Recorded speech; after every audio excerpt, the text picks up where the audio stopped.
So here I have a box of yarn that we discovered down in the workshop that I thought, what's in here? Let's have a rummage through and see actually what I have and can I use it for anything. You have to excuse me, I'm recording a voiceover for this because there was something up with the sound, so I just kind of want to show you a lot of bits and bobs here that I found when I opened these boxes up. As you can see, lots of different colours, lots of different types of yarn. There is some pure wool, some acrylic wool, some wool mixes, some cotton indigo dyed yarn. And I thought I'd just rummage through the box first of all to see what there is and then start grouping things into colourways, really. As you can see me frantically waving my hands about and the audio wasn't working. I'm showing you here a piece of chenille. That was from a firm called Collinette. There's some more Collinette mohair and that funky pink as well as Collinette yarn. I thought if I grouped all of those together, they might look nice. Over here, we've got some sort of greens and rusts. I'm actually working on something now. Oh look, here's the cat. Always interested in yarn, aren't they, cats? So yeah, here we are, nice group of yarn. As I said, I've already picked out a project to do with that. I found a shawl pattern and I'm frantically mixing and matching bits of different yarn in a bit of a free-for-all to see what I can create with that. Also some lovely daffodils there. So there's me poking some more yarn about and I'm talking about just all the different colours here. I think you can see for yourself what they are. You can see some more mohair, some chenille, some quite bulky hand spun yarn. That's a sort of a ribbony texture. Yeah, stuff like that really. So I thought once I'd grouped all those together in this colourways that I thought could all work, put my mind to what I'm going to do with those. Obviously I'm showing you there that indigo would not go at all well there.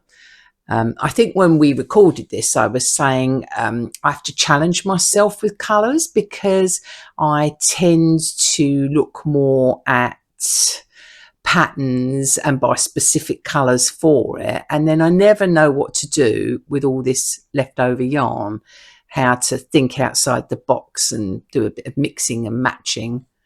This is a sort of acrylic, little bit of wool in it, a Aran weight yarn. I used that for soft toy knitting.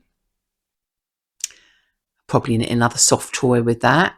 Now this wool I'm showing you here, this is all dyed with plant dyes from a company. Again, I don't know if they're still going, called Chillersdale. They're out on one of the Scottish islands. And I knitted Steve a really lovely Fair Isle cardigan with that, and these are the leftovers.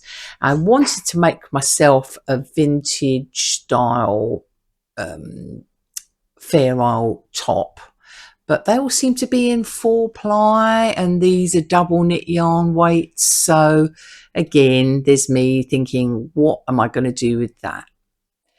The indigo here that I bought ages ago, again I made Steve a really lovely indigo jumper with that. I think if I can find some more of that or something similar, I can certainly use that to knit up another garment.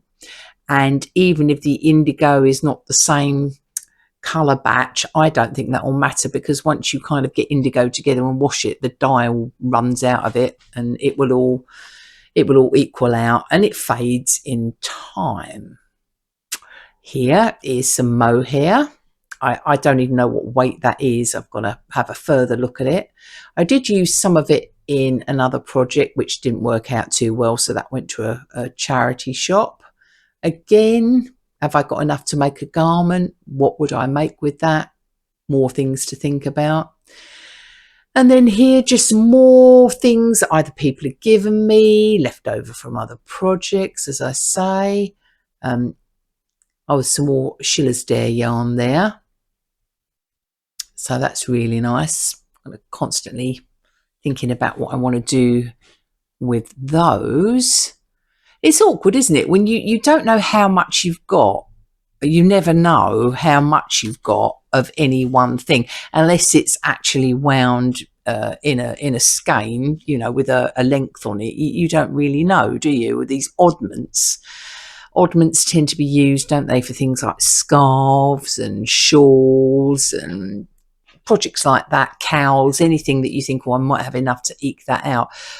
But where garments are concerned, you're never sure if you've got enough to knit a short sleeve jumper or a summer top or something like that. So just looking at some of these amazing colours here. Look at that purple. Gorgeous. I think all of that there, that purple and with that shocking pink, that's destined for another shawl.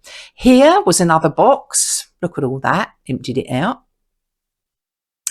Lots of tiny bits and bobs there. What have we got? Yes, I think I was saying at the time, what even is that?